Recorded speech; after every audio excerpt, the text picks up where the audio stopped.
Bismillahirrahmanirrahim. Assalamualaikum warahmatullahi wabarakatuh.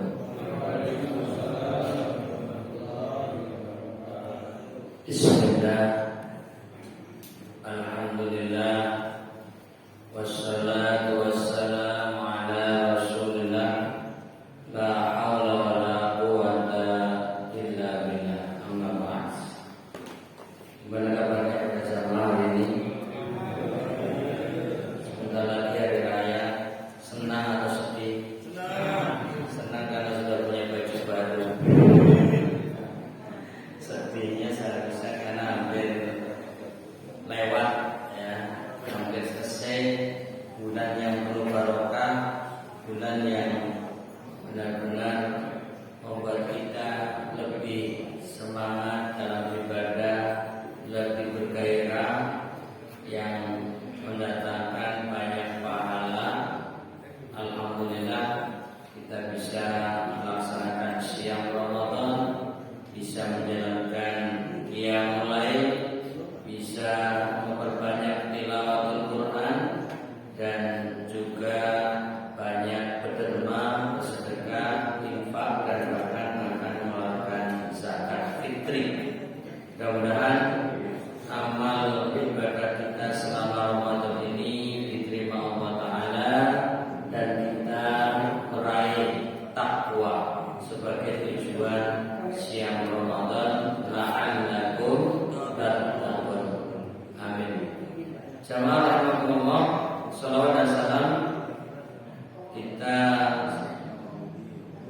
sampaikan untuk Rasulullah Muhammad sallallahu alaihi wasallam yang telah sempurna mengajarkan Islam, baik melalui Al-Quran, melalui perkataan, maupun melalui keteladanan.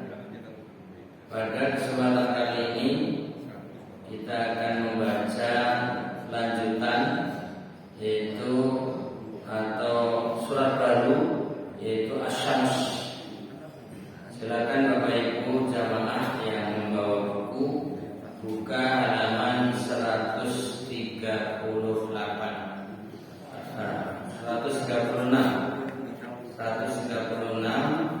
bisa dibuka. Surat Asy-Syams yang terdiri dari 15 ayat, 50 kata, 241 huruf. Tapi mungkin melihat dari jumlah ayatnya dan waktunya tidak seimbang, sehingga mungkin tidak tuntas.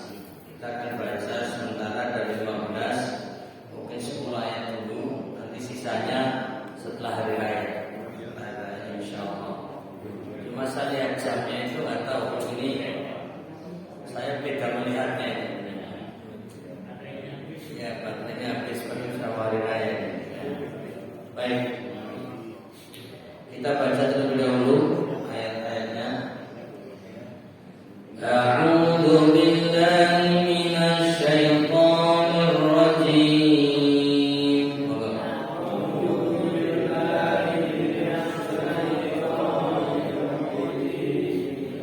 Bismillahirrahmanirrahim.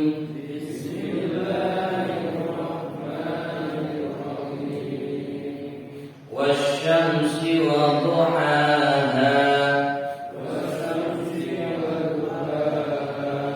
wal qamari idza talaha,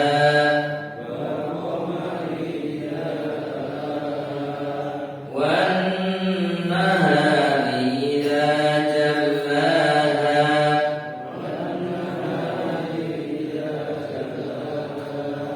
wal laili idza yaghshaha,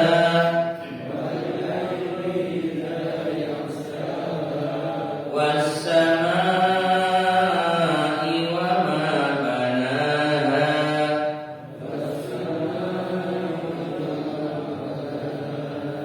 wal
Sementara ayat 11 dan seterusnya bicara tentang atau kisah tentang kaum Tsamud dengan Nabi Soleh yang memiliki naqah, yaitu unta. Ya, nanti akan kita baca pada waktunya. Itulah sekilas tentang peta dari ayat-ayat awal 10 pertama surat Asy-Syams dan bahkan yang sampai akhir tentang kisah kaum Tsamud dan Nabi Soleh dan juga ontanya. Jamaah rahimahullah, mari kita masuk pada syarah mufradat halaman 138. Ayat ini diawali dengan wa asy-syamsi. Ya, jadi wawu di sini adalah berstatus qasam. Ya, huruf wawu di sini menunjukkan makna qasam. Arti qasam bahasa kita sumpah. Yakni atau maknanya wasyamsi wa duhaha, aku bersumpah dengan nama matahari dan cahayanya. Artinya Allah yang menciptakan matahari, tapi bersama dengan itu Allah menggunakan makhluknya sebagai alat sumpah. Jadi di sini Allah sendiri yang menyatakan demi matahari, ya, dan duhaha, cahayanya di pagi hari. Ini untuk menunjukkan betapa pentingnya matahari, betapa pentingnya cahayanya. Yang kemudian Allah langsung menyebut berikutnya, yaitu wal qamar. Artinya kalau matahari di waktu siang, sementara al-qamar bulan di waktu malam. Wal qamari idza talaha, aku bersumpah dengan nama bulan bila mengiringinya, yaitu mengiringi matahari.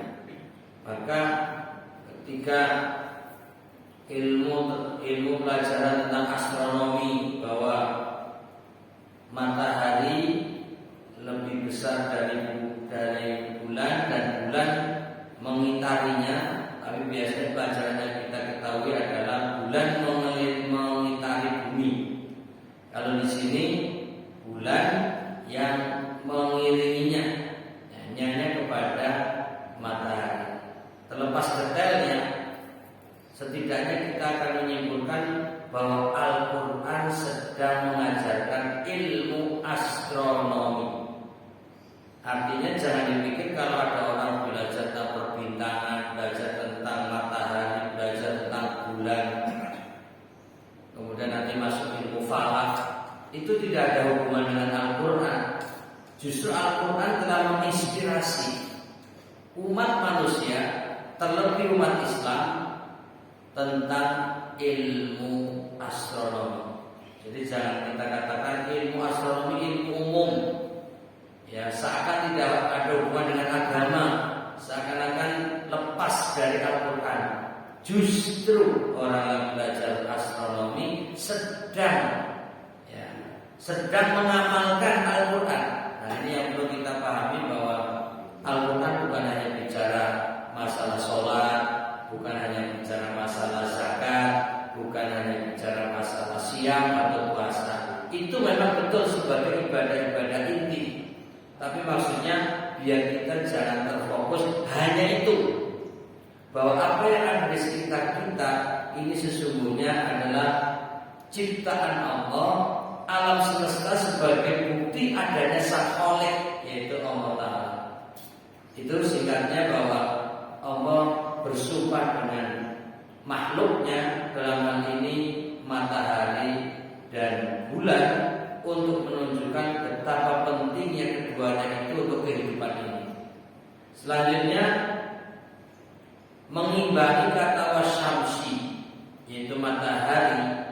Maka di ayat 3 wan nahari, jadi satu sisi berpasangan matahari dan bulan.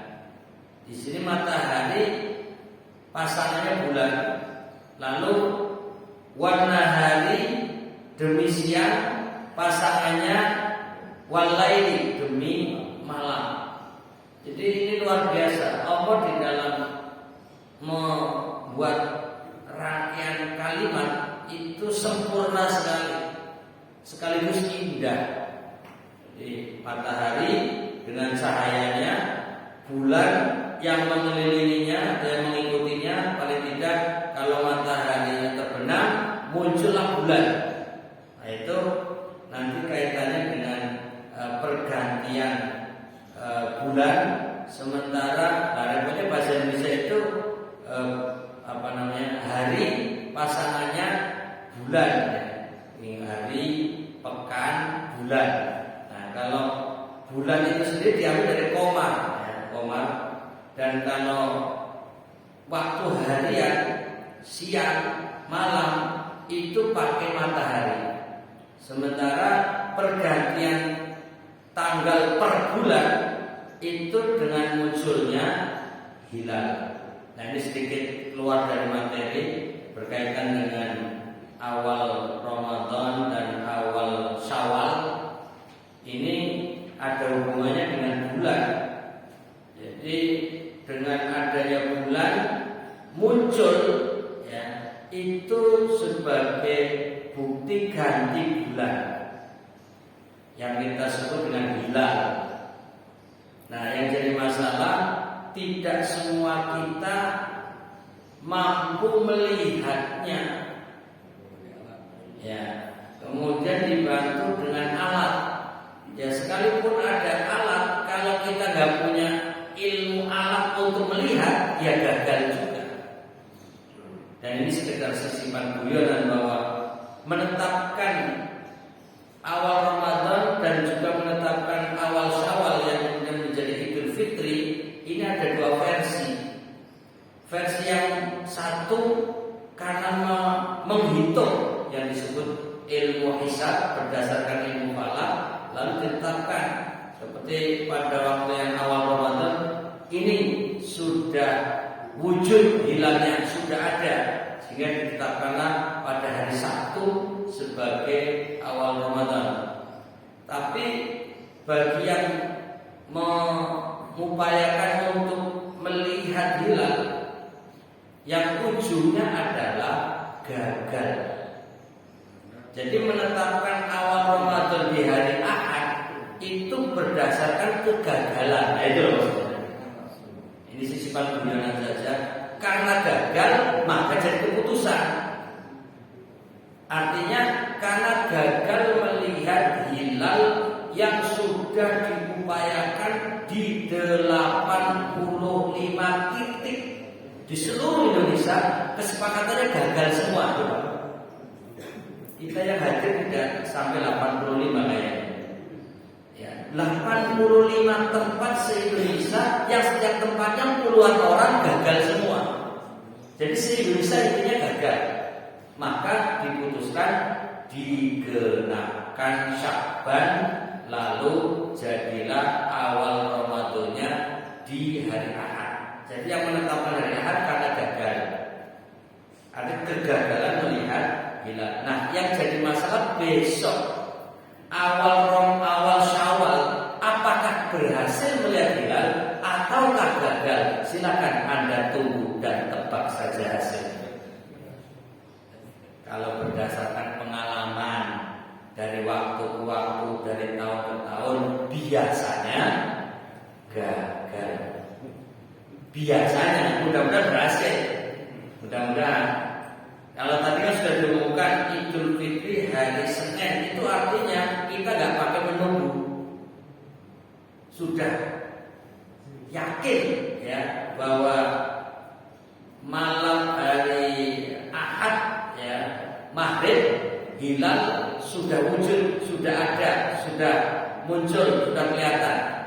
Padahal kita belum melihat, tapi berdasarkan hitungan ada, wujud.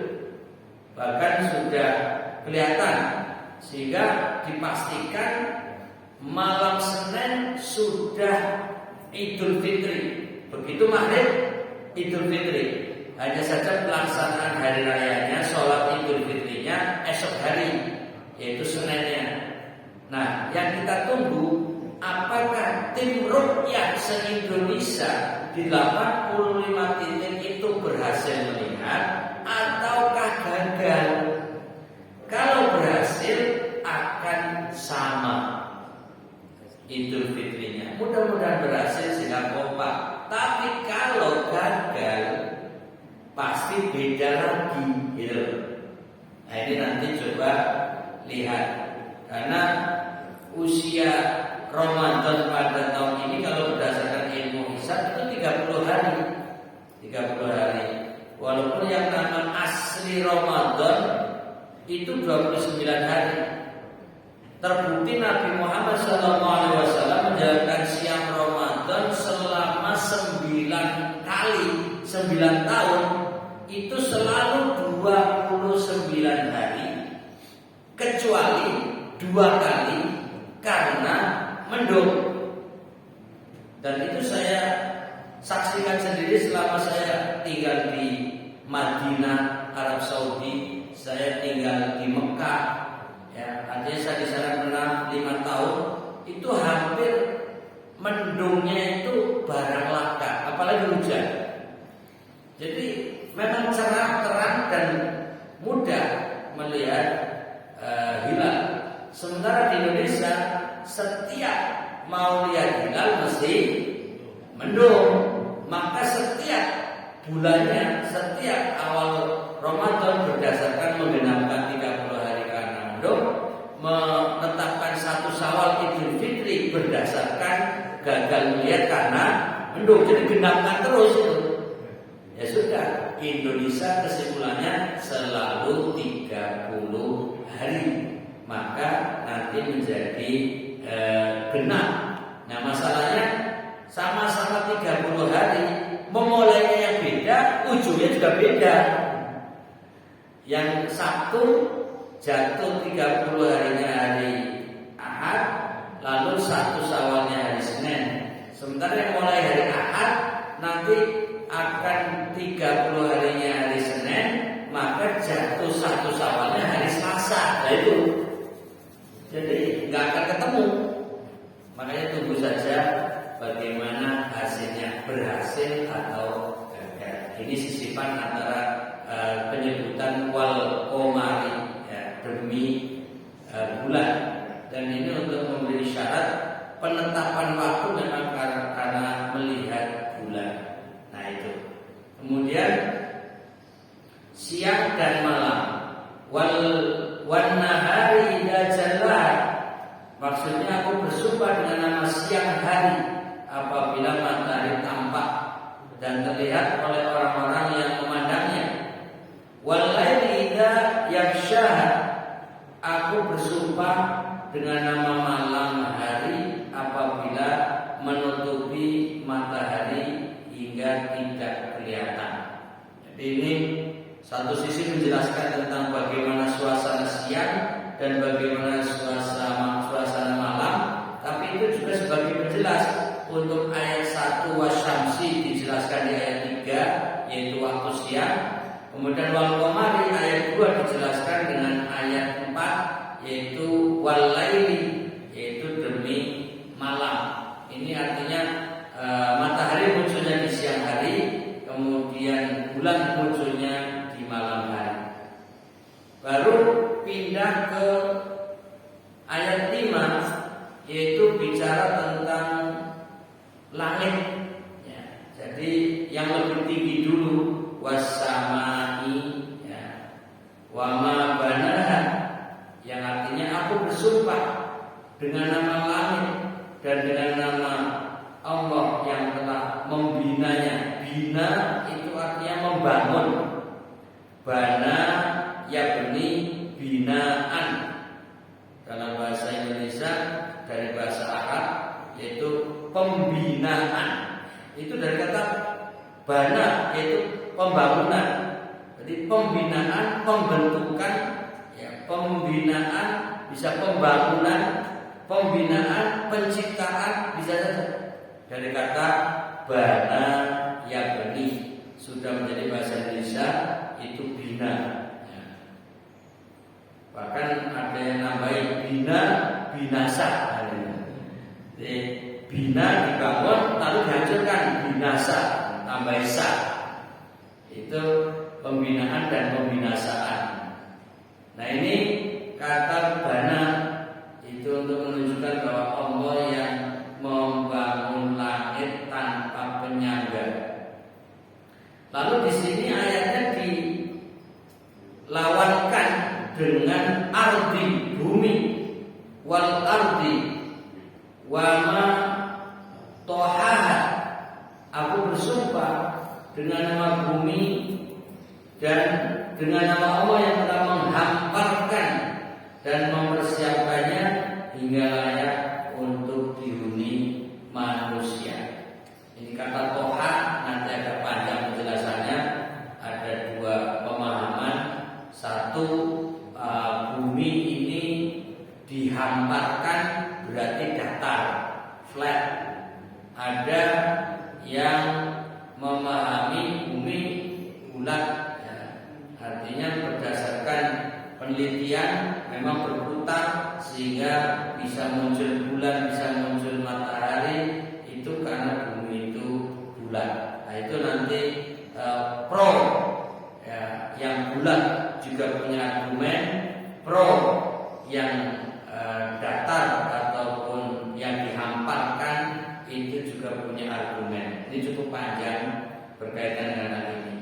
Kemudian pada ayat selanjutnya yaitu fa'alhamaha fujuraha wa taqwaha. Ya. Allah memperkenalkan kepadanya dan memberikan pengertian kepadanya bahwa perkara-perkara itu ada yang buruk dan ada yang baik. Lalu dia memberikan kebebasan memilih di antara dua perkara tersebut. Ini luar biasa. Allah yang menetapkan, ya, tapi berdasarkan dengan itu Allah memberi semacam pilihan di bahwa manusia ini ada yang takwa, ada yang fujur. Fa'alhamaha fujuraha wa taqwaha. Ini artinya ini tadi lompat ya. Jadi ayat sebelumnya yaitu wa nafsi wa ma sawwaha, ayat 7 yaitu aku bersumpah dengan nama jiwa manusia dan dengan nama Allah yang telah menciptakannya dalam bentuk yang paling baik. Jadi bahwa setelah Allah bersumpah dengan matahari dan bulan, siang dan malam, langit dan bumi, yaitu 6 macam, lalu Allah menyebut kata nafsin, yaitu jiwa. Dan ini kata kunci bahwa sesungguhnya yang dikehendaki ya biar manusia yang membaca ayat Quran ini sadar. Jadi kata nafsin rujukannya nanti kepada jiwa manusia. Di samping nanti ada jiwa jin yang memang wa ma khalaqtul jinna wal insa illa liya'budun. Jadi memang Allah menciptakan jin dan manusia itu sejajar. Tidak lain dan tidak bukan tujuannya hanyalah ibadah. Tapi karena Al-Quran ini lebih banyak disampaikan untuk manusia, jadi fokusnya ketika wa nafsin dan jiwa, ya maksudnya jiwa manusia. Jadi ingin menegaskan bahwa manusia ini sesungguhnya sempurna. Tapi di balik kesempurnaan itu memiliki dua kemungkinan. Ada yang memiliki jiwa yang sifatnya buruk, fujur, tapi ada juga yang sifatnya baik, takwa.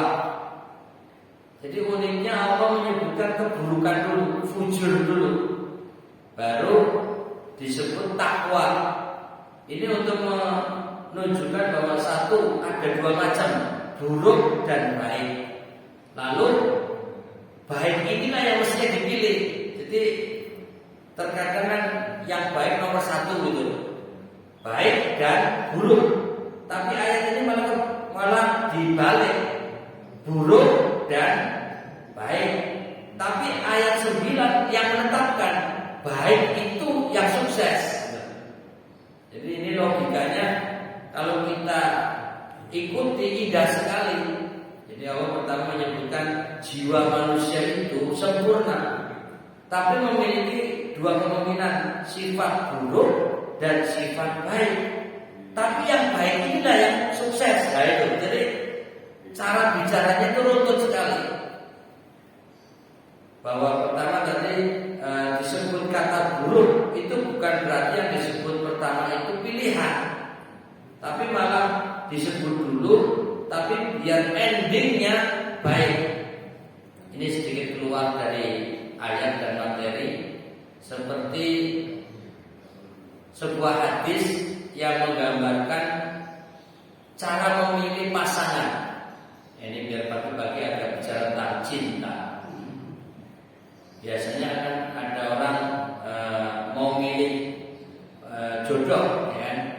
Ya ini biasanya hadisnya difokuskan ke laki-laki untuk milih perempuan, walaupun nanti timbal balik. Tapi ini fokusnya bahwa untuk mendapatkan perempuan ideal itu apa? Tungkaul mar'ah li arba.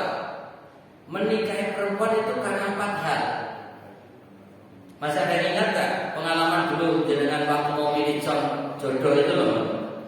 Pertama disebut li jamaliha, karena kecantikannya. Kemudian yang kedua li nasabiha, karena nasabnya. Apalagi kan 4 macam tuh.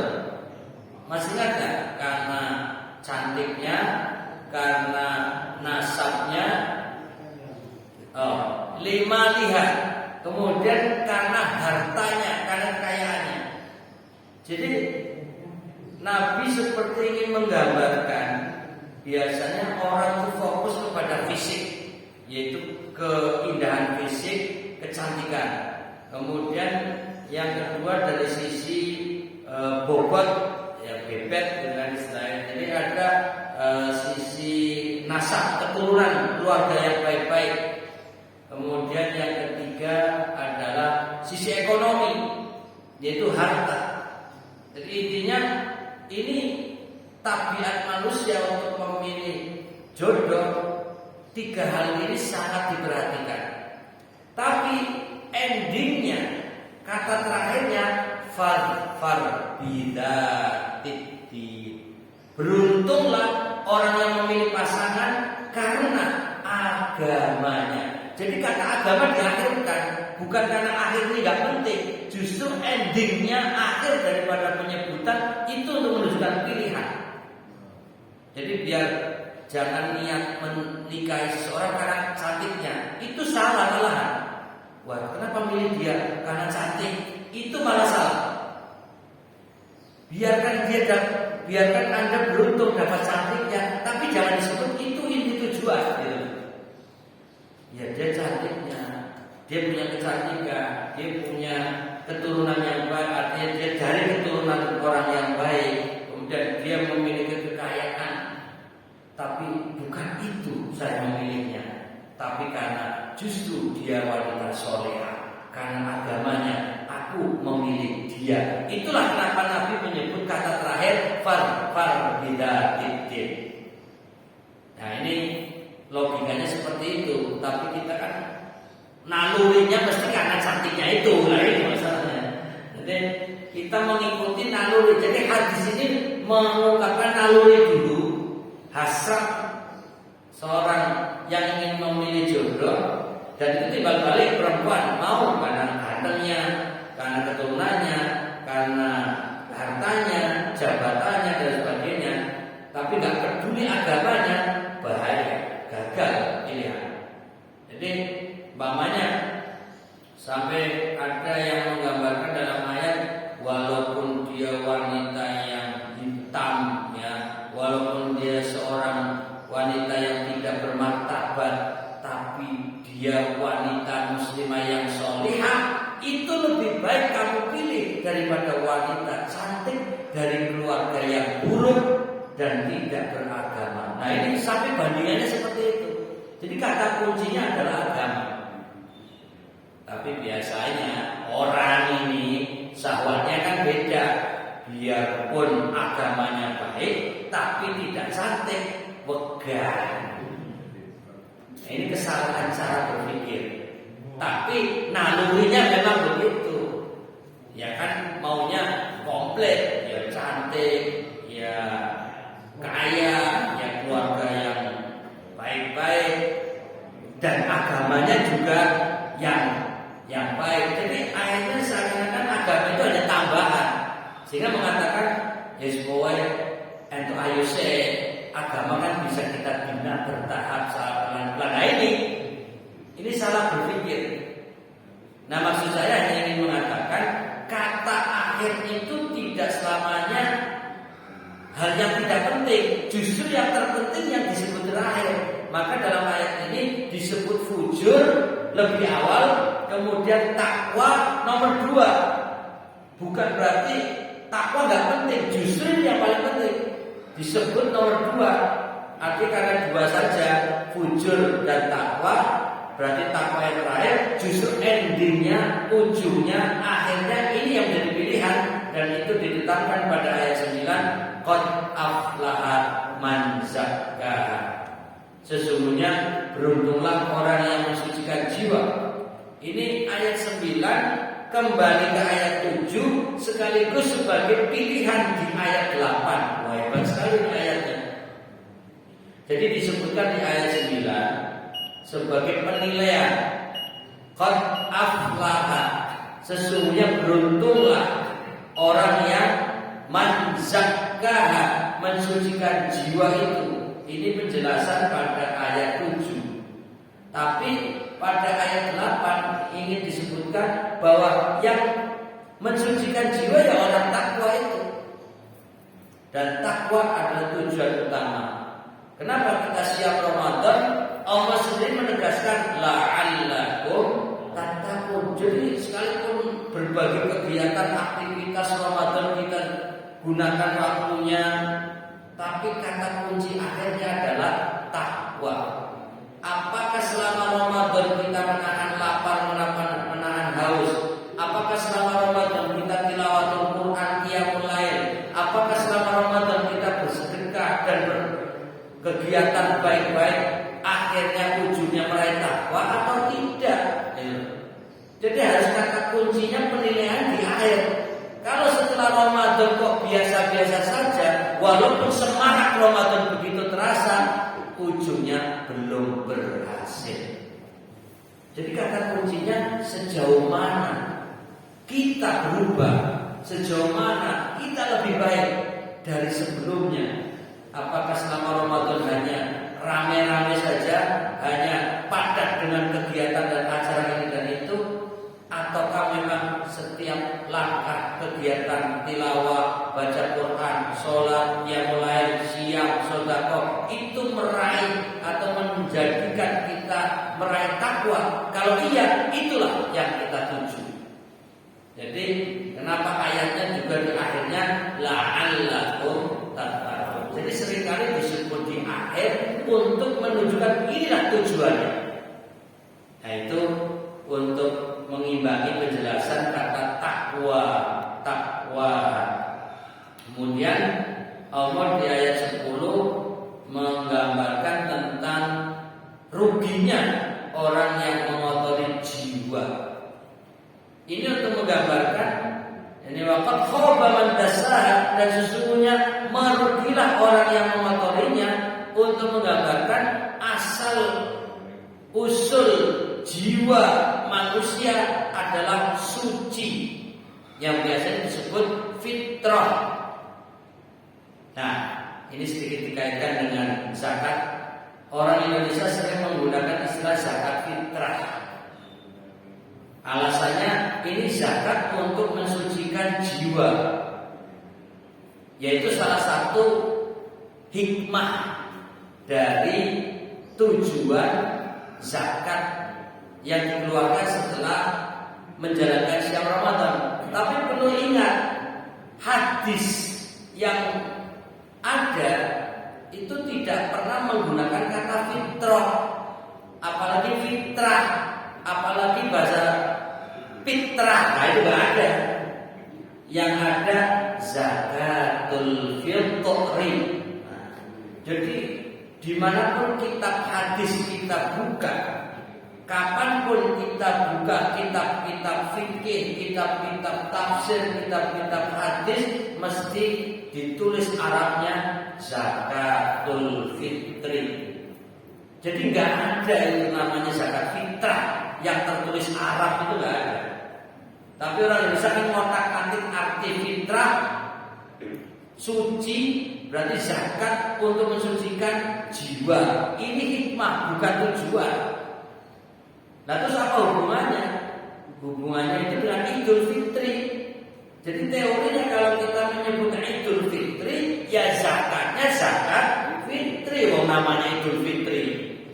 Maka kalau kita menyebut zakat fitrah, besok Idul Fitrah itu ada keseimbangan kata itu. Nah, masalah bahasa Indonesia ini memang ngolah malik. Kalau malam apa? Zakat fitrah. Begitu pagi sholat Idul Fitri, ya ini kan berarti malam putri, pagi jadi putra itu. Nah, ini monggo ini perlu diperbaiki lagi istilah, yaitu zakatul fitri, itu yang benar. Dan ini sudah dibahas ya cukup lama, tapi kadang belum sampai ke kita.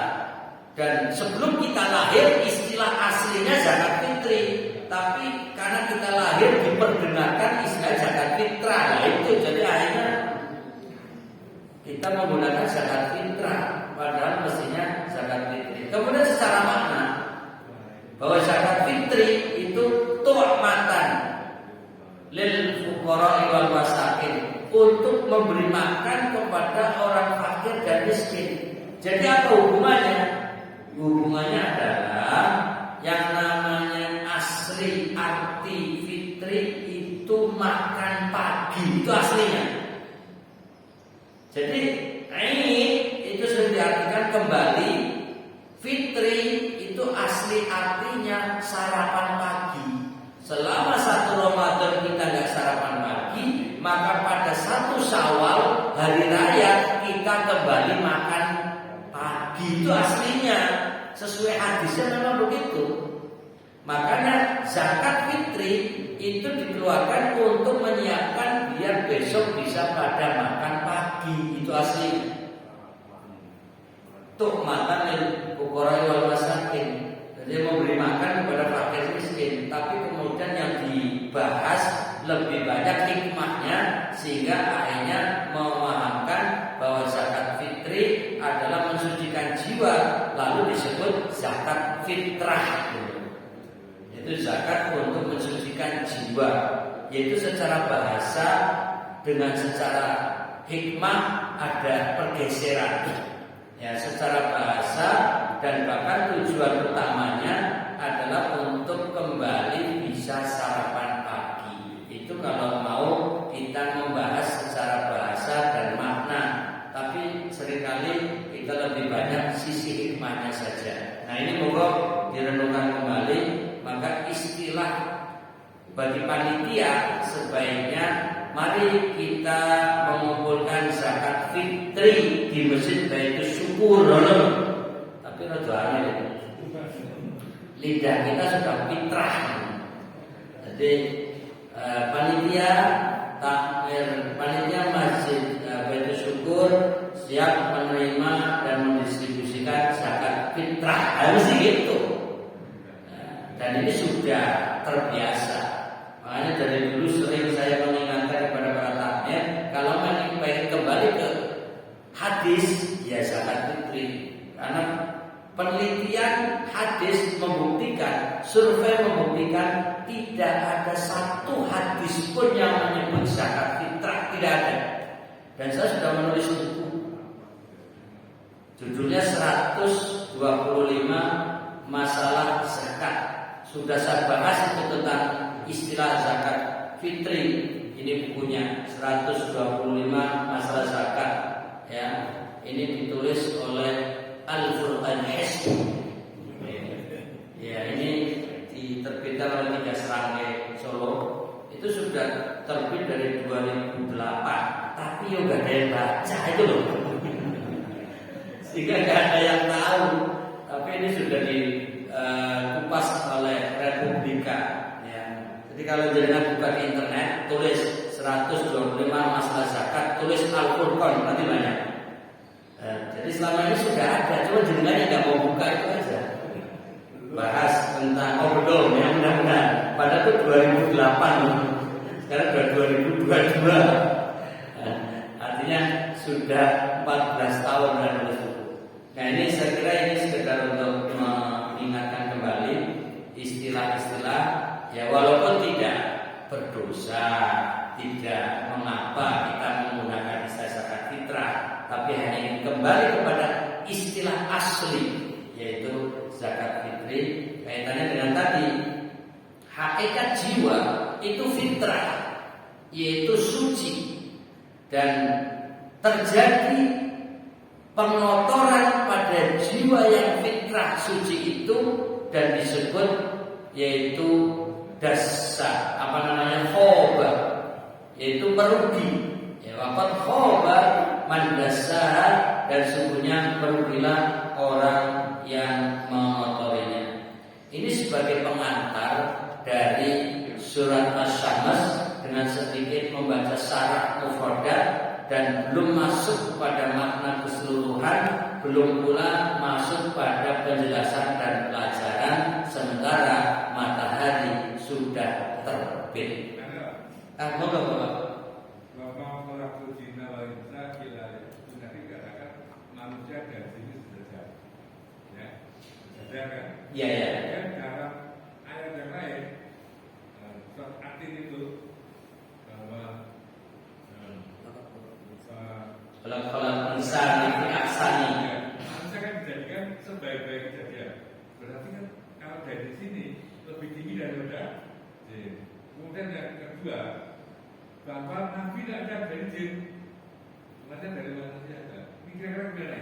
Ada dua statement ini yang di satu segi manusia dan jin itu sama, tapi statement yang lain menyebutkan bahwa manusia itu makhluk yang terbaik-baiknya, termasuk tidak ada nabi dari jin. Yang kira-kira gimana ini? Ya baik, terima kasih Pak Farid. Jadi ketika ada statement mengatakan bahwa manusia, jin dan manusia itu sejajar dari sisi tujuan, ayatnya kan wa ma khalaqtul jinna wal insa, dan tidaklah aku ciptakan, itu pernyataan Allah sendiri, illa kecuali liya'budun. Berarti sama-sama sejajar dalam tujuan, yaitu ibadah. Mau jin wujudnya bagus atau buruk, mau manusia yang baik atau tidak, tapi tujuan utama diciptakan adalah untuk ibadah. Jadi maksudnya sejajar dari tujuan. Adapun secara fisik, secara bentuk, betul di dalam surat At-Tin, yaitu walaqad khalaqnal insana, dan benar-benar kami telah menciptakan manusia fi ahsani taqwim, dalam bentuk yang terbaik. Berarti dari sini manusia lebih unggul dari sisi fisik. Jadi kalau kita bandingkan fisik manusia dan fisik jin, lalu jawabannya fi ahsani taqwim, dalam ciptaan yang terbaik, berarti manusia lebih baik. Kemudian tidak ada nabi dari jin, ya itu kehendak Allah ya. Kita bisa memberi jawaban gitu. Ya, tapi mungkin akan mengatakan bahwa berarti manusia lebih afdal gitu.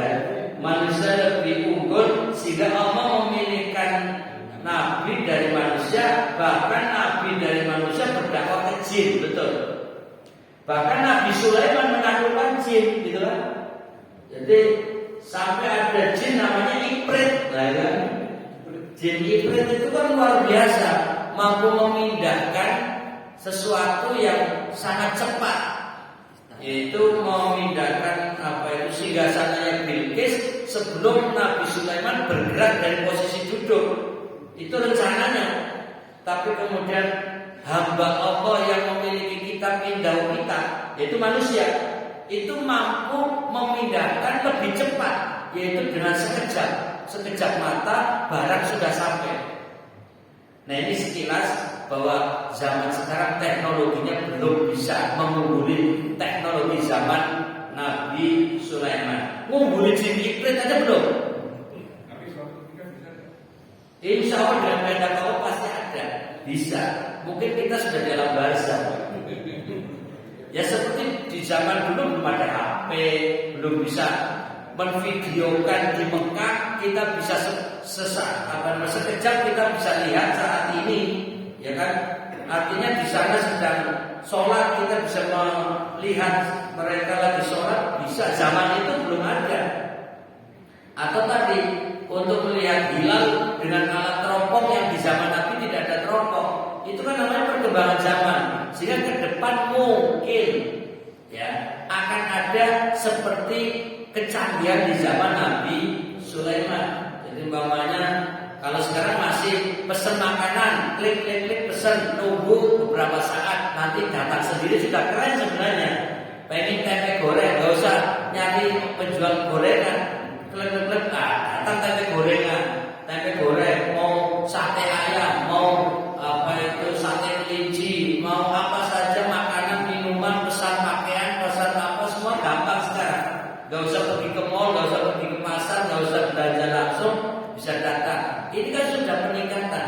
Ke depan mungkin kita punya alat yang begitu klik, pesen tempenya keluar.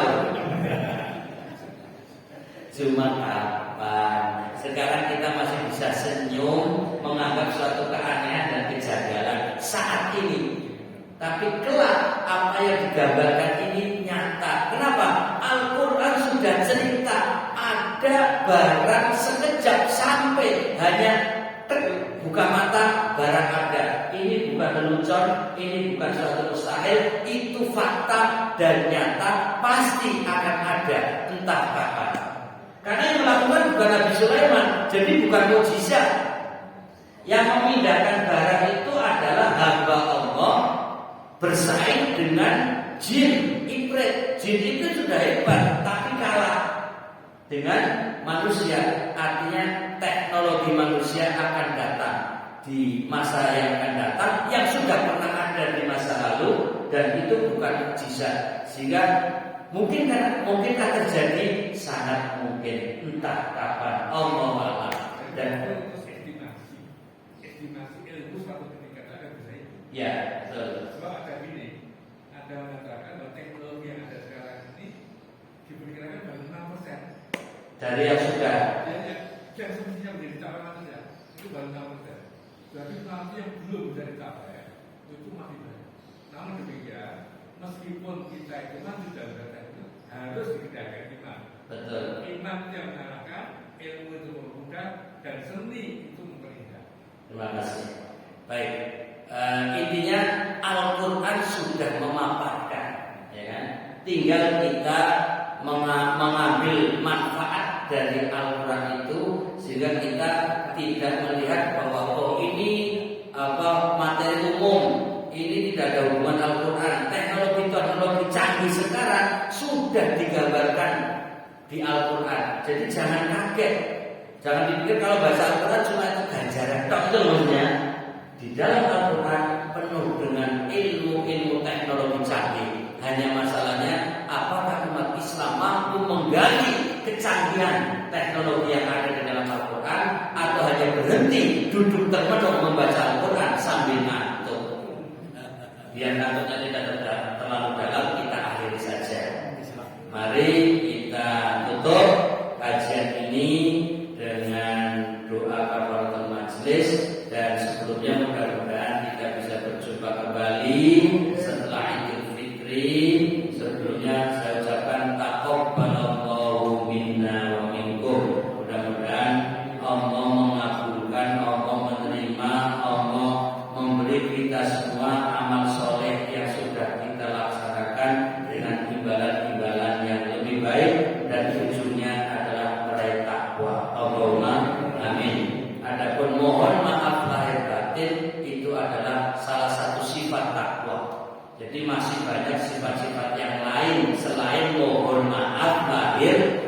batin. Jadi bukan hanya ucapan mohon maaf saja ketika hari raya.